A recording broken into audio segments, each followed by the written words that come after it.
세계의 소비 시장을 제공했기 때문에 미국은 강달러 정책으로 신냉전에서 새로운 동맹은 누가 미국과 동맹을 맺을 거냐 굉장히 엄격하게 지금 요구하고 있습니다. 2, 3년 후에는 부동산 시장이나 주식 시장이 떨어진다.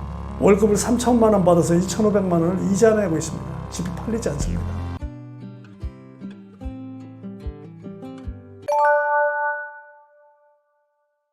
(1985년에) 미국 프라자 호텔에서 수출 국가들 재무장관들 은행, 중앙은행 총재들이 모여서 합의한 환율 협상인 것입니다. 미국이 세계의 소비 시장을 제공했기 때문에 미국은 강달러 정책으로 제조업이 다 붕괴돼서 미국은 더 이상 중산층이나 국민들이 살기가 너무 힘들다. 너희들이 우리한테 물건을 팔아서 이렇게 부자 나라가 됐으니 이제는 너희들이 환율을 절상해달라 해서 독일, 일본 가장 대표적이죠. 그때만 해도 1985년도에는 중국이 WTO에 가입하기도 전이기 때문에 중국은 제조업이 그렇게 발전되지 않은 상황이었습니다. 그러니까 독일과 일본과 프랑스와 한국과 이런 제조업 국가들을 대상으로 했는데 가장 대표적인 국가가 독일과 일본입니다. 그래서 일본은 1달러에 260엔 하던 게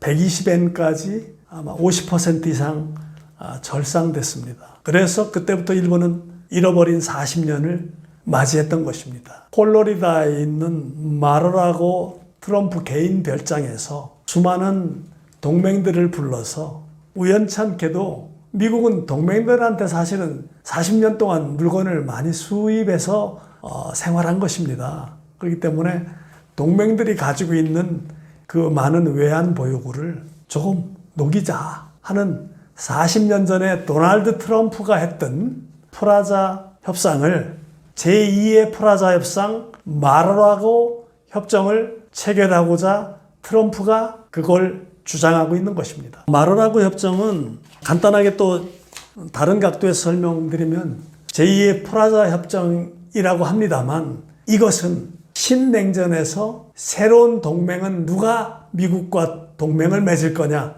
굉장히 엄격하게 지금 요구하고 있습니다. 소위 골든덤이라고 합니다. 우리가 지금 이스라엘하고 이란하고 전쟁을 할 때 그 미사일을 쏘면 그 미사일을 요격시키는 걸 군사적인 용어로 아이언돔이라고 하죠. 근데 이 골든돔은 그러한 국방적인 무기의 공격으로부터만 막아주는 것이 아니라 경제적인 어떤 전염병적인 아주 문화적인 군사적인 이걸 총칭해서 지금까지 디지털 기술은 굉장히 광범위하기 때문에 다양한 동맹이 필요했습니다만 지금은 소위 퀀텀 기술 시대라고 합니다. 그렇기 때문에 배신을 한다거나 미국에게 등 돌릴 기업은 엄격한 심사에 의해서 동맹으로 받아주지 않습니다. 이젠. 그렇기 때문에 우리는 3,500억 달러든 일본에 5,500억 달러든 그것을 거저주는 것처럼 생각하고 있습니다만 저는 그렇지 않다고 봅니다. 그렇기 때문에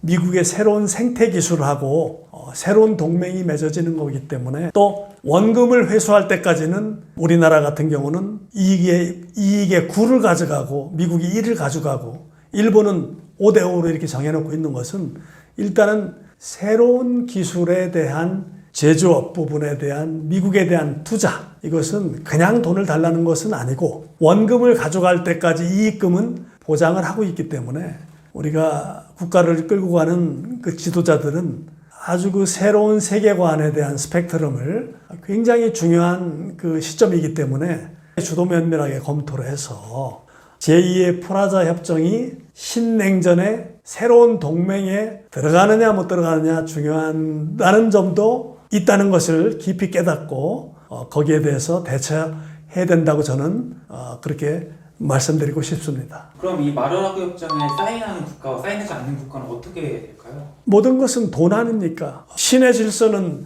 돈에 의해서 돌아가는 것입니다. 화폐. 그렇기 때문에 화폐를 지배하는 자들이 어떤 신의 역할을 한다고 봤을 때 마르라고 협정에서 사인하는 국가는 일본 같은 경우는 달러 통화 수합을 무제한 해줬지 않습니까? 예를 들어서 우리 한국도 지금 지도자들이 잘만 미국하고 협상을 해서 일본처럼 달러에 대한 통화 수합을 무제한 협정을 체결해 준다 그러면 외환 위기가 올 이유가 없겠죠. 그렇기 때문에 이런 것들은 제가 볼 때는 마르라고 협정이 아까도 말씀드렸지만 무조건 빼앗긴다는 피해의식에만 젖어 있을 것이 아니라 어떤 앞으로의 새로운 퀀텀 기술 시대에 동맹을 엄격하게 심사한다는 미국의 입장에서 우리 한국은 미국과 지정학적으로 굉장히 중요한 입장에 있고 우리 한국이 가지고 있는 모든 글로벌 기업들도 미국 자본이 다 또 들어와 있고 미국의 이익과 밀접하게 관련이 되어 있기 때문에 우리 한국이 왕따 당하는 일은 없겠습니다만 그런 것을 아주 다양성 차원에서 검토돼서 접근하는 것이 제가 주장하는 새로운 경제학, 하이브리드 경제학인 것입니다. 2027년도부터는 바젤 3 엔드게임이 시작되고 2026년도부터는 IFRS 제도라고 하죠. 국제 신회계제도. 이러한 여러 가지 IFRS 9부터 18까지 어떤 회계장부의 부채 기록과 자산의 기록의 원칙, 그 다음에 그 비행기 회사의 비행기를 리스로 사온 것을 자산으로 잡을 거냐, 부채로 잡을 거냐. 그 다음에 내가 아파트를 분양했는데 아직 잔금이 안 들어왔는데도 그 잔금까지 나의 자산 수익으로 봐야 되느냐, 부채로 봐야 되느냐. 여러 가지 회계 기준이 무지무지하게 많이 변해 있습니다. 이러한 논리에 의해서 내년부터는 아마 엄청난 국가 세수도 부족해서 세금도 부동산에 대한 세수도 늘어날 것이고 지금까지 우리는 부동산은 영원히 무너지지 않는다 하는 그런 전근대적인 사상에 빠져 있었는데 내년부터는 아마 실감 날 것입니다. 그렇기 때문에 바젤 3 엔드게임 규제는 기후온난화, 탄소 배출권, 그 사다리 걷어차기와 같은 기득권자들이 따라오는 견제 세력을 밀어내기 위한 하나의 전략인 것처럼 바젤 3 엔드게임도 국가에서 어떤 기간 시설을 건설하기 위해서는 어떤 국제은행이라든가 이런 데서 대출을 받을 때 엄격한 대출 기준이라든가 아마 국가별로도 중소기업이나 기업들이 은행에서 대출을 받을 때 엄격한 대출 규제를 받고 은행도 지불 준비금에 대한 바젤 1, 2, 3 그 준비금 퍼센티지가 올라가기 때문에 금융 대출 축소가 엄청나게 일어날 겁니다. 쉽게 말해서 금년에 새로운 정부 들어서서 전세금 대출도 6억으로 제한받지 않습니까? 그렇게 되면 부동산 시장은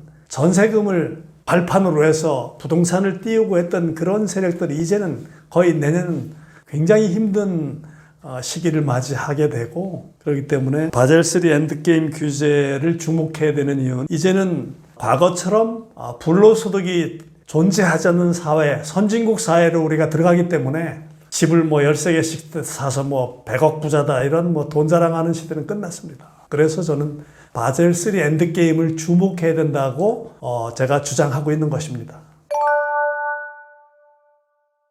2, 3년 후에는 부동산 시장이나 주식 시장이 떨어진다.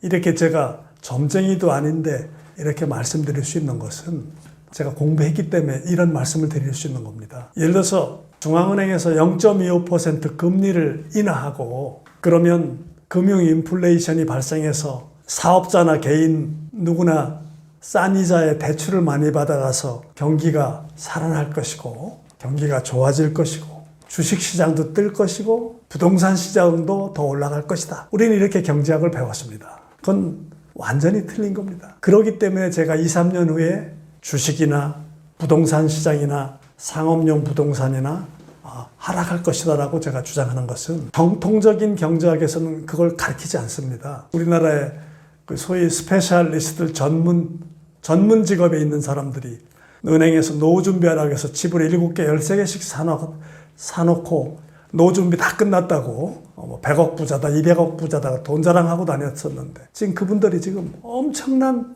혼란에 빠졌습니다. 월급을 3천만 원 받아서 2,500만 원을 이자 내고 있습니다. 집이 팔리지 않습니다. 그렇기 때문에 우리나라 중산층의 허리가 부러졌다고 할까요? 저는 그렇게 보고 있는데요.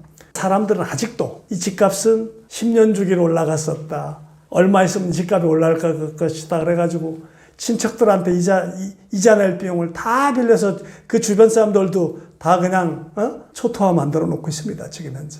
그렇기 때문에 수영장에 0.25% 이렇게 물을 대는 것처럼 수영장에 물이 채워지는 것처럼 우리 대중들한테는 보여주면서 수영장의 뒷문을 열고 미국 국채 4천억 달러, 5천억 달러 미국 국채를 시장에 내다 팔고 달러를 회수해버리는 겁니다. 그렇게 되면 시중에는 돈이 말라서 더욱더 힘들어지는 것입니다.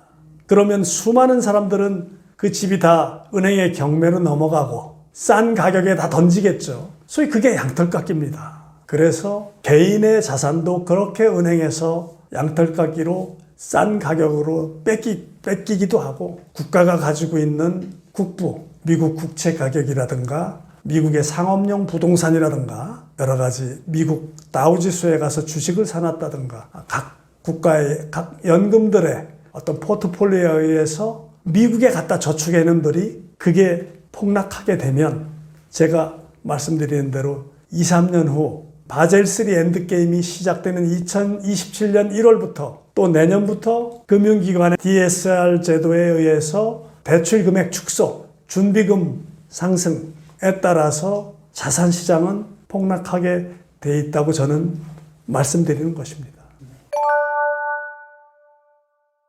제가 화폐 인문학자로서 화폐에 대해서 어떤 수치로 1 더하기 1은 2고 3 곱하기 3은 9다.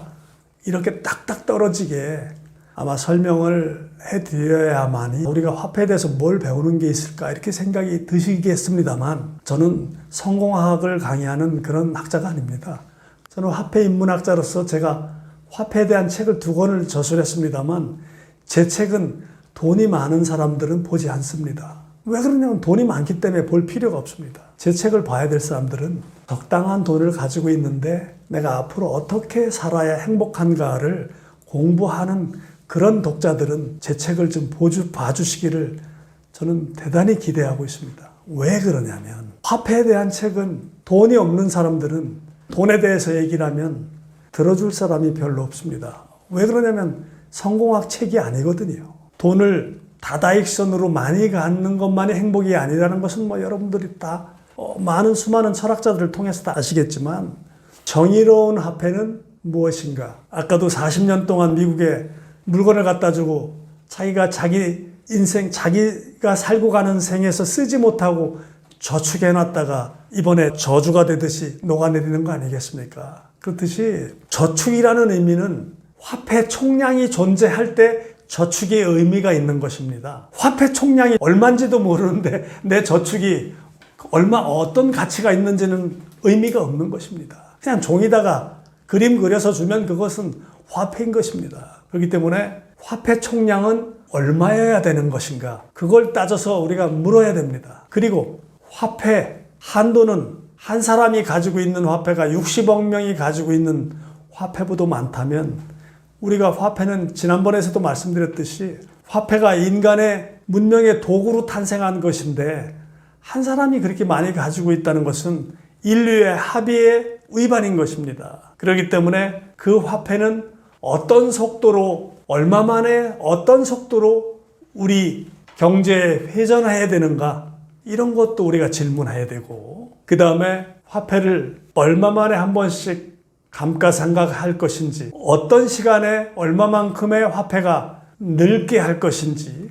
이런 것들은 굉장히 우리 삶하고 밀접한 관련이 있는 인문학적인 얘기인 것입니다. 그렇기 때문에 우리는 한쪽에서는 화폐에 대해서 정의로운 돈을 질문해가면서 또 한쪽에서는 고급 자식을 낳아서 나는 어떻게 키울 것인가 이런 인구 증가 문제와 어떤 지구의 자원 보존 문제도 왜 트럼프가 유엔에서 지구온난화는 사기다, 탄소 배출권은 사기다 이런 주장을 하는지 공부를 하다 보면 적당한 돈과 그 사회에 대한 새로운 어떤 이해 이런 것들은 정신적인 귀족이 될 수 있는 삶을 더 풍요롭게 해줄 수 있는 하나의 원천이 된다고 저는 자신 있게 제안드리고 싶습니다.